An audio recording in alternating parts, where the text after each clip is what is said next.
दोस्तों स्वागत है आप सभी का एक बार फिर से आपके अपने YouTube चैनल डिफेंस पॉइंट पर। और दोस्तों आज के हमारे इस वीडियो में हम आप लोगों के लिए लेकर के आए हैं कोस्ट गार्ड एग्ज़ाम की तैयारी के लिए स्टैटिक जीके और जीएस के स्पेशल क्वेश्चंस का एक प्रैक्टिस सेट, जिसमें कि आपको प्रीवियस ईयर्स क्वेश्चंस भी देखने को मिल जाएंगे।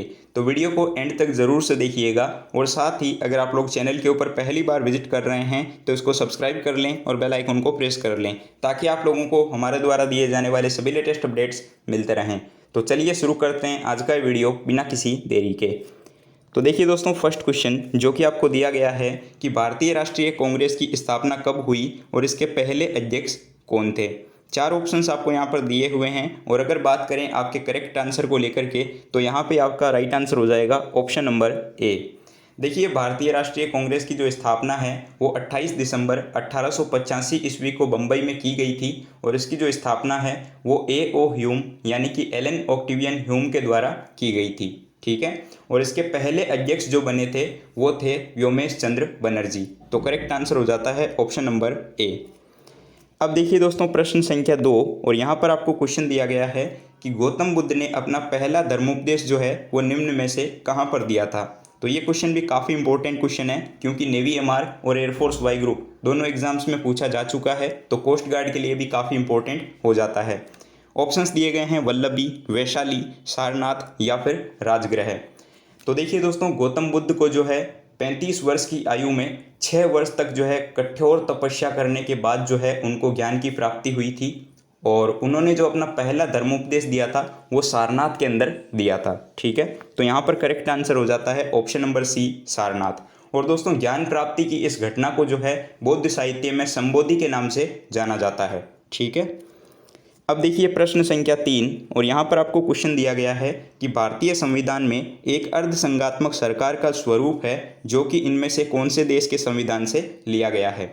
ऑप्शंस आपको दिए गए हैं आयरलैंड के संविधान से, अमेरिका के संविधान से, ब्रिटिश संविधान से या फिर कनाडा के संविधान से।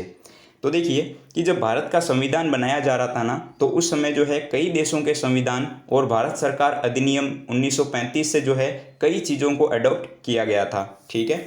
और कनाडा के संविधान से लिया गया था आपके अर्धसंघात्मक सरकार का स्वरूप। ठीक है, यानी कि संघीय व्यवस्था। और इसके अलावा जो है यहाँ से राज्यपालों की नियुक्ति, उच्चतम न्यायालय का परामर्शी न्याय निर्णयन, ये सब भी जो है कनाडा के संविधान से लिए गए थे। तो राइट आंसर हो जाता है ऑप्शन नंबर डी। अब देखिए दोस्तों, प्रश्न संख्या 4। और यहाँ पर क्वेश्चन दिया गया है कि सिंधु घाटी सभ्यता जो कि एक इनमें से कौन से युग की सभ्यता थी, ये पूछा जा रहा है। ठीक है। ऑप्शंस हैं रजत, टिन, स्वर्ण और कांस्य। तो ये क्वेश्चन जो है काफ़ी सिंपल सा क्वेश्चन हो जाता है, लेकिन हर एग्जाम में लगभग ये रिपीट होता है। ठीक है। तो यहाँ पर दोस्तों आपका करेक्ट आंसर हो जाएगा ऑप्शन नंबर डी, कांस्य युगीन।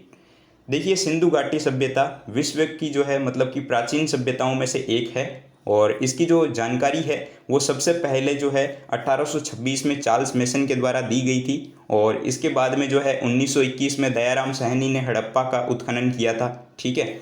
और याद रखिएगा कि सिंधु घाटी सभ्यता जो कि एक कांस्य युगीन सभ्यता थी। अब देखिए प्रश्न संख्या 5। और यहाँ पर आपको क्वेश्चन दिया गया है कि मैकाल में अमरकंटक का पठार नदी के उद्गम स्थल को चिन्हित करता है। ऑप्शंस हैं नर्मदा, गंडक, घाघरा या फिर चंबल। तो नर्मदा जो है वो मध्य प्रदेश की सबसे लंबी नदी है और इसके बाद जो है ताप्ती आती है। ठीक है। और नर्मदा का जो स्रोत है ना वो नर्मदा कुंड है, जो कि मध्य प्रदेश के अनूपपुर जिले के अमरकंटक में स्थित है। ठीक है, यानी कि अनूपपुर जिले में ये पड़ता है, अमरकंटक के पास में। और अमरकंटक का जो ऐतिहासिक महत्व है वो दो नदियों, जैसे कि कौन कौन सी, नर्मदा और सोन, इन दोनों के उद्गम स्थल के रूप में है। ठीक है ना। तो यहाँ पर करेक्ट आंसर हो जाएगा ऑप्शन नंबर ए, नर्मदा नदी। अब देखिएगा प्रश्न संख्या 6। और यहाँ पर आपको क्वेश्चन दिया गया है कि अजमेर में 2.5 दिन का झोपड़ा जो है ये इनमें से किसके द्वारा बनवाया गया था। ऑप्शंस हैं कुतुबुद्दीन ऐबक, फिरोज शाह तुगलक, इल्तुतमिश या फिर अलाउद्दीन खिलजी। तो यहाँ पर आपका सही जवाब होगा option number A, Qutubuddin Aibak. देखिए, 2.5 दिन का झोपड़ा जो है ये राजस्थान के अजमेर में पड़ता है, जो कि एक मस्जिद है। ठीक है। और इसका निर्माण जो है कुतुबुद्दीन ऐबक के द्वारा करवाया गया था। ठीक है। और कुतुबुद्दीन ऐबक कौन था, तो गुलाम वंश का संस्थापक था कुतुबुद्दीन ऐबक।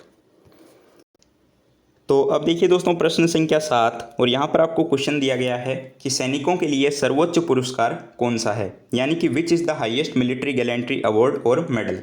तो ये क्वेश्चन जो है आपके एयरफोर्स, नेवी और कोस्ट गार्ड इन तीनों एग्जाम्स में पूछा गया है, तो ध्यान दीजिएगा। ऑप्शंस आपको दिए गए हैं कीर्ति चक्र, परमवीर चक्र, शौर्य चक्र या फिर अशोक चक्र। तो भारत सरकार के द्वारा दिया जाने वाला सर्वोच्च सैनिक सम्मान जो है वो है आपके परमवीर चक्र। तो यहाँ पर आपका करेक्ट आंसर हो जाता है ऑप्शन नंबर बी, परमवीर चक्र। इसके अलावा ये भी ध्यान रखिएगा कि परमवीर चक्र की स्थापना जो है वो 26 जनवरी 1950 को की गई थी। अब देखिए दोस्तों क्वेश्चन नंबर 8, और यहाँ पर आपको क्वेश्चन दिया गया है कि भारतीय विज्ञान संस्थान कहाँ पर स्थित है, यानी कि इंडियन इंस्टीट्यूट ऑफ साइंस जो है वो कहाँ पर है, तो ये पूछा जा रहा है। ऑप्शंस हैं चेन्नई, कोलकाता, बेंगलुरु या फिर मुंबई। तो भारतीय विज्ञान संस्थान जो है ये आपके बेंगलुरु में स्थित है, तो इसके लिए करेक्ट आंसर हो जाता है ऑप्शन नंबर सी। इसकी जो स्थापना है वो जमशेदजी टाटा के द्वारा 27 मई 1909 को की गई थी, और इस संस्थान को जो है स्थानीय लोक टाटा इंस्टीट्यूट के नाम से भी जाना जाता है। ठीक है, नाउ क्वेश्चन नंबर 9, और यहाँ पर क्वेश्चन दिया गया है कि भारत, पाकिस्तान और श्रीलंका इसके अलावा जो है किस एशियाई देश की जो मुद्रा है वो रुपया है। ठीक है, यानी कि जैसे कि भारत, पाकिस्तान और श्रीलंका की मुद्रा जो है वो रुपया है, ठीक इसी प्रकार जो है इनमें से कौन से देश की मुद्रा जो है उनकी भी रुपया है। तो ऑप्शंस दिए गए हैं भूटान, म्यांमार, इंडोनेशिया या फिर नेपाल। तो यहाँ पर दोस्तों आपका करेक्ट आंसर हो जाता है ऑप्शन नंबर डी, नेपाल। देखिए भारत, पाकिस्तान और श्रीलंका के अलावा जो है नेपाल देश की मुद्रा भी जो है वो रुपया है। ठीक है, जबकि इनकी देश की मुद्रा को जो है नेपाली रुपया, भारत का रुपया और श्रीलंका के रुपया के नाम से भी जाना जाता है। ठीक है, अब देखिए क्वेश्चन नंबर 10, और यहाँ पर क्वेश्चन दिया गया है कि स्वराज्य हमारा जन्मसिद्ध अधिकार है, ये किसने कहा था। तो ये क्वेश्चन जो है अभी आपके कोस्ट गार्ड एग्जाम में पूछा गया था, क्योंकि आपके नाविक एग्जाम में जो है नारे से संबंधित एक क्वेश्चन देखने को मिल जाता है। तो ऑप्शंस दिए गए हैं भगत सिंह, दादा भाई नौरोजी, बाल गंगाधर तिलक या फिर नेताजी सुभाष चंद्र बोस। तो यहाँ पर आपका करेक्ट आंसर हो जाएगा ऑप्शन नंबर सी, बाल गंगाधर तिलक। स्वराज्य हमारा जन्मसिद्ध अधिकार है और हम इसे लेकर के रहेंगे, ये जो नारा है स्वतंत्रता सेनानी लोकमान्य बाल गंगाधर तिलक के द्वारा दिया गया था। ठीक है, चलिए अब देखिए प्रश्न संख्या 11, और यहाँ पर क्वेश्चन दिया गया है कि भारतीय राज्यों में राज्यपाल की नियुक्ति जो है वो किसके द्वारा की जाती है। ऑप्शंस हैं उपराष्ट्रपति, प्रधानमंत्री, राष्ट्रपति या फिर केंद्रीय कैबिनेट। तो यहाँ पर दोस्तों आपका करेक्ट आंसर हो जाएगा ऑप्शन नंबर सी, राष्ट्रपति।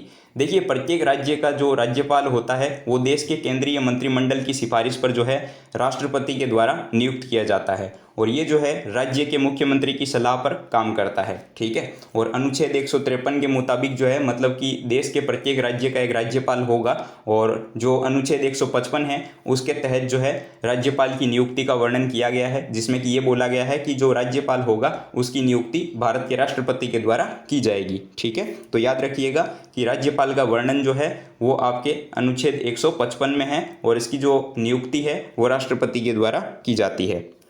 नाउ क्वेश्चन नंबर 12, और यहाँ पर क्वेश्चन दिया गया है कि दिल्ली की पहली मुस्लिम महिला शासिका कौन थी। ठीक है, तो ये क्वेश्चन भी जो है काफ़ी कॉमन क्वेश्चन हो जाता है, लगभग सभी एग्जाम्स में आता है। तो देखिए ऑप्शंस हैं रजिया सुल्तान, नूरजहां, चांद बीवी या फिर बेगम हजरत महल। तो दिल्ली पर शासन करने वाली पहली मुस्लिम महिला शासिका जो थी वो रजिया सुल्तान थी। तो यहाँ पर करेक्ट आंसर हो जाता है ऑप्शन नंबर ए। देखिए रजिया सुल्तान ने जो है 1236 से लेकर के 1240 ईस्वी तक जो है दिल्ली पर शासन किया था। ठीक है, और रजिया सुल्तान को जो है इसलिए भी याद किया जाता है क्योंकि उसने जो है पर्दा प्रथा का न केवल विरोध किया था बल्कि खुद जो है उसने पर्दा प्रथा का जो है त्याग भी कर दिया था। ठीक है, चलिए अब देखिए क्वेश्चन नंबर 13, और यहाँ पर क्वेश्चन दिया गया है कि इनमें से कौन सी जो है सबसे बड़ी सिंचाई नहर है भारत की। ऑप्शंस दिए गए हैं अपर बारी दोआब नहर, इंदिरा गांधी नहर, सरहिंद नहर या फिर यमुना नहर। तो आप सभी लोग जानते हैं कि इंदिरा गांधी नहर जो है वो भारत की सबसे लंबी नहर है, और इसकी जो लंबाई है वो 649 किलोमीटर है, और ये दुनिया की सबसे बड़ी सिंचाई परियोजनाओं में से एक है। ठीक है, तो यहाँ पर करेक्ट आंसर आपका हो जाता है option number B, Indira Gandhi नहर।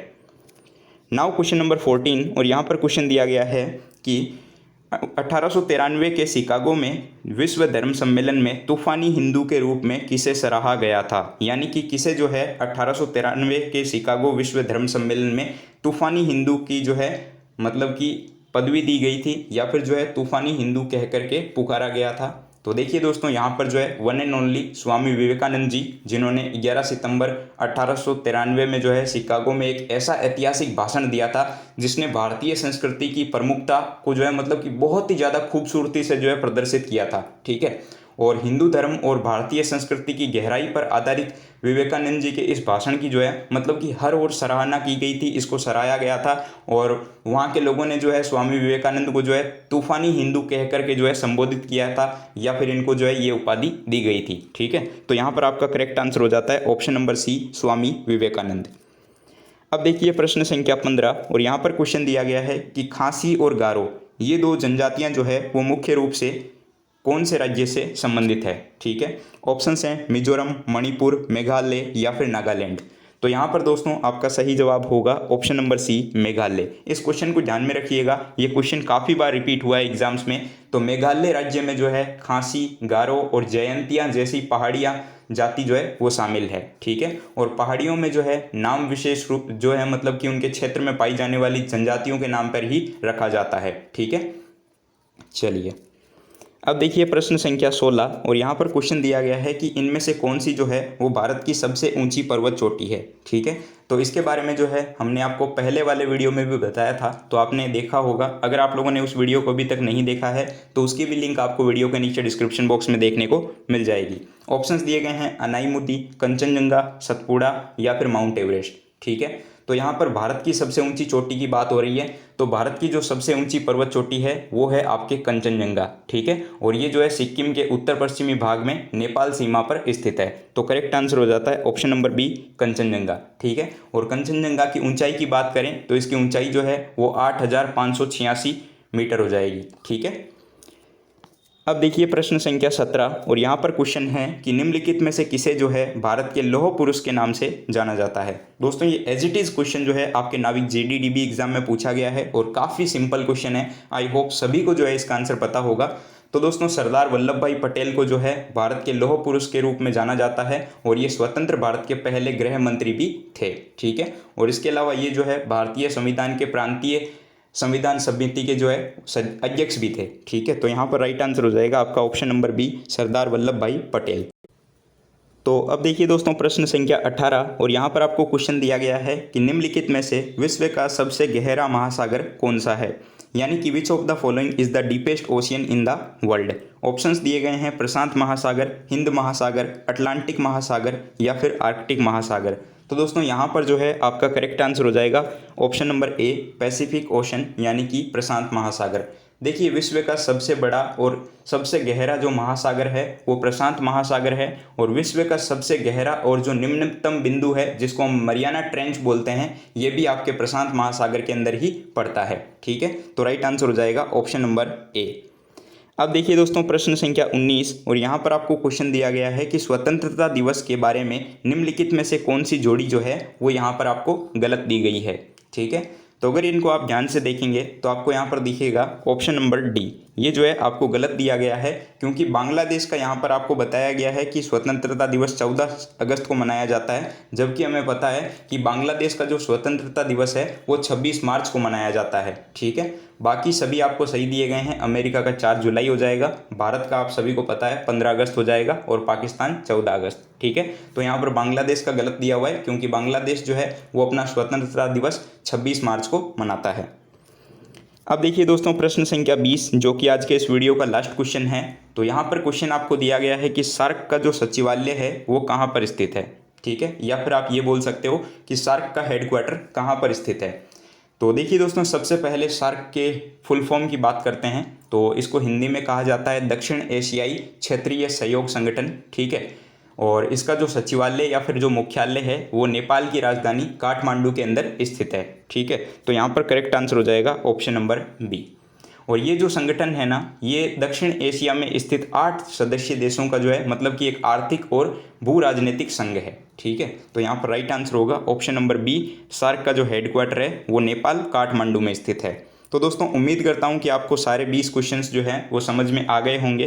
तो अब एक क्वेश्चन आप लोगों के लिए है क्वेश्चन फॉर यू सीरीज़ में, जैसा कि हमारे हर वीडियो में होता है।